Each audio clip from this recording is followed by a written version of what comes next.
자, 여러분 반갑습니다. 이번 시간에는요, 우리 사회계약서입니다. 앞서도 지난 시간 마무리에도 말씀드렸지만, 사회계약서 정말 중요합니다. 이제 하나하나 보도록 하겠습니다. 먼저 여러분, 책 어디 빈칸이라든가, 좀 빈 공간이라든가, 아니면 노트, 아니면 포스트잇을 이용해서 일단 전체적인 필기를 먼저 좀 하고 그림을 좀 그려드리고 제가 여러분에게 책 정리는 좀 나중에 한꺼번에 해드리는 걸로 하겠습니다.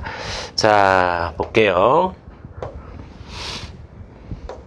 자, 먼저 여러분 사회계약서이라고 하는 거는요. 자, 사회계약서이라고 하는 것은 사회가 계약을 통해서 만들어진 것이다 라는 거예요. 간단하게만 말씀을 드리면, 그래서 자,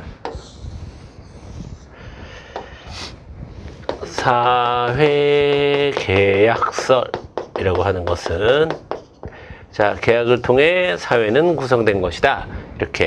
이런 주장인데요.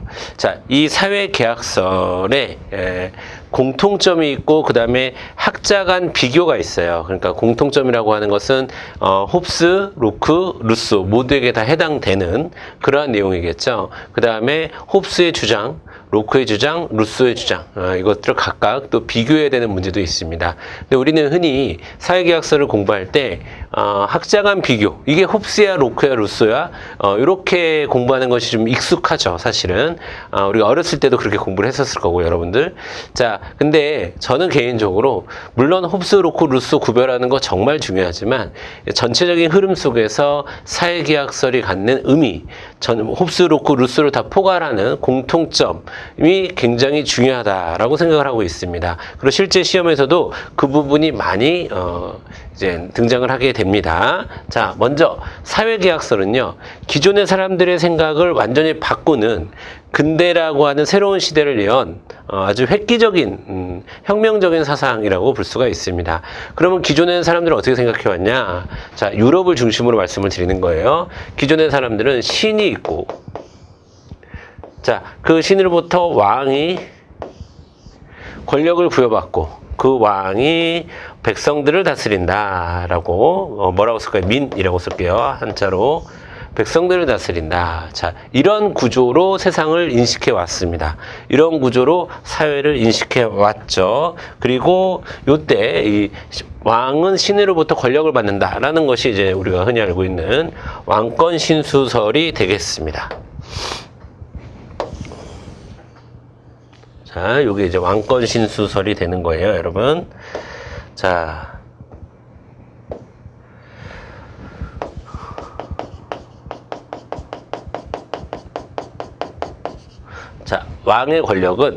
왕의 권력은 신으로부터 받는다라는 뜻입니다. 아시겠죠? 그걸 왕권 신수설이라고 얘기합니다.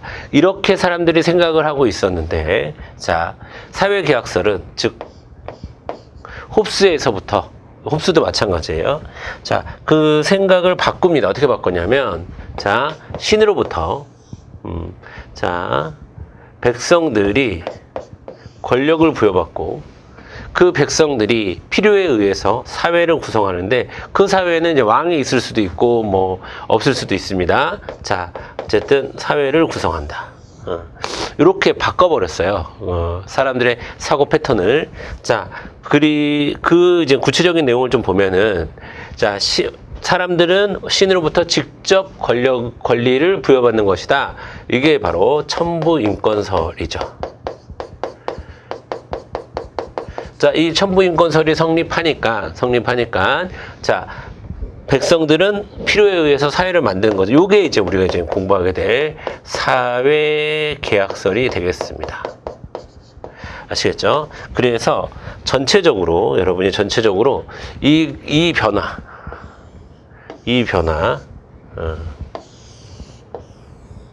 자, 왕권 신수설에서 천부인권설로 또는 사회계약설로 넘어오는 이 변화의 가운데 뭐가 존재한다? 사회계약설이 존재한다라는 것을 일단 담아 두셔야 되겠습니다. 자, 그래서 사회계약설을 좀 설명을 드리면 공통점이에요. 사회계약설의 공통점이 되겠습니다. 사회계약설의 공통점. 자, 사회계약설의 공통점. 볼게요. 첫 번째, 여러분, 사회계약서는 계몽사상의 영향을 받았습니다. 계몽사상의 영향을 받았다. 자, 계몽사상이라고 하면 지금 이야기한 계몽사상에서 제일 중요한 건 뭐냐? 바로 첨부인권설이에요. 그러면 모든 사회계약은 첨부인권설의 기초에서 만들어진 겁니다. 요것처럼. 그쵸? 계몽사상의 영향을 받았다. 그리고 이 계몽사상의 영향을 받아서 사회계약설이 만들어졌잖아요. 자, 계몽사상의 영향을 받았고 또 영향을 받아 만들어졌으며 또 거꾸로 사회계약설은 제가 여러분 이렇게 정리해 드릴게요. 이렇게 계몽사상의 영향을 받았고요. 계몽사상의 영향을 받아 뭐가 만들어졌다고? 사회계약설이 만들어졌습니다. 그리고 이 사회계약설의 기초에서 일어난 사건이 바로 시민혁명이 되겠습니다. 아시겠죠? 그러니까 여러분, 혹여라도 시험에 사회계약설은 시민혁명에 영향을 주었다가 맞고요. 계몽사상의 영향을 받았다가 맞는 겁니다. 이게 순서대로 이렇게 잘 맞아야 돼요. 혹여라도 시험에서 사회계약설은 시민혁명에 영향을 받았다. 이렇게 하면 틀린 거예요. 그쵸?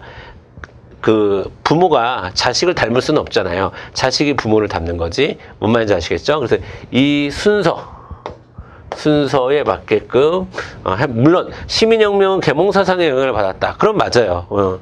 자, 왜 할아버지 영향을 받을 수도 있는 거잖아요. 그렇죠? 그러니까 이 순서만, 이 흐름만 맞으면 됩니다. 근데 이게 거꾸로 가면 안 돼요. 예를 들어서 계몽사상은 혹은 첨부인권설은 사회계약설의 영향을 받았다. 이러면 안 되는 거예요. 사회계약설에 영향을 준 것이지. 그렇죠? 요 순서가 중요하고, 그 다음에 두 번째. 자, 참고로 지금 제가 말씀드리는 거는 다시 한번 말씀드리지만 홉스, 로크, 루소 모두에게 다 적용되는 내용들입니다. 자, 사회계약설은요, 개인중심적 접근이에요. 개인중심적 접근. 즉,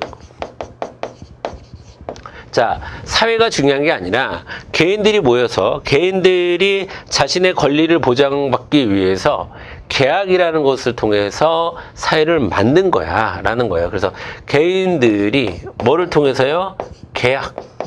계약은 개인과 개인의 약속이잖아요. 개인과 개인이 서로 약속을 한 거예요. 그래서 사회를 만든 것이다 라고 보는 겁니다. 자, 그래서 우리가 미리 좀 말씀을 드릴게요. 여러분, 뭐지? 라고 하시는 분들도 계실 텐데, 우리가 사회문화 시간에 배우는 내용이 있거든요. 사회문화 시간에 이렇게 개인중심적 접근은 사회문화 시간에는 미시적 접근 이렇게 표현합니다. 미시적.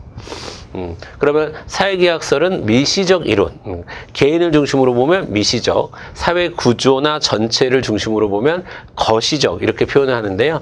그러면 사회계약설은 개인 중심적이니까 미시적이라고 얘기할 수 있습니다. 그리고 사회는 원래 존재하지 않는 그냥 개인들의 합에 불과해. 사회는 명목뿐이야. 그냥 이름만 있는 거야. 그 사회 안에는 그냥 개인들이 각각 존재하는 게 다야. 이렇게 보는 개인중심적 접근을 뭐라고 하냐면 사회 명목론이라고 합니다. 그래서 사회계약설은요, 사회 명목론적 접근이다라고 하면 맞아요. 그래서 이것도 같이 한꺼번에 챙겨두시는 게 좋겠습니다. 모든 사회계약설은 미시적 접근이고 사회 명목론에 기초한다라고 볼 수가 있습니다.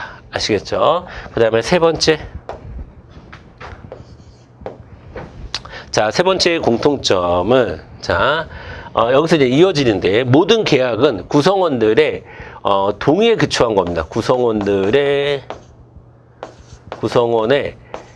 동의인데 강제적이고 억압적인 동의가 아니라, 구성원의 자발적인, 동의에 의해서, 사회는 구성된 것이다, 라는, 성격을 갖습니다. 그러니까 원래 사회라는 것은 존재해야 되는 거, 왕이라는 것은 원래 존재해야 되는 게 아니라 있을 수도 있고 없을 수도 있는데 우리가 필요하니까 일부러 만든 거야 라는 의미입니다. 그래서 이것을 우리가 인위적 계약이라고도 표현합니다. 자발적 계약 또는 인위적 계약. 원래 있어야 되는 게 아니라 일부러 만든 거야. 사회라고 하는 거는. 이런 접근이 사회계약설이 되겠습니다. 그 다음에 네 번째. 자, 여러분, 사회계약설은요, 왕을 중심으로 한 혹은 국가의 권력을 제한하는 의미를 담고 있어요. 자, 즉, 사회계약설에 의하면요, 국가는 목적이 아니라 그냥 우리가 행복하게 살기 위한 수단에 불과하다. 자, 이렇게 보고 있습니다. 아시겠죠? 자, 요 네 가지 내용이 기본적인 사회계약설이 갖는 공통점이 되겠습니다, 여러분. 공통점이 되겠습니다. 그래서 요것부터 깔끔하게 정리를 해두시고 이제 홉스, 로크, 루소에 대한 이야기들을 해보도록 하겠습니다.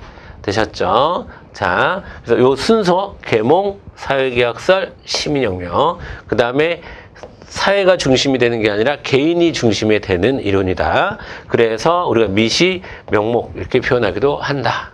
그 다음에 사회계약은 자발적이고 인위적인 계약을 통해서 이루어진다. 그 다음에 사회계약에서 국가는 뭐에 불과하다? 수단에 불과하다. 목적이 아니다. 라는 것까지 정리를 해주시면 되겠습니다. 되셨죠?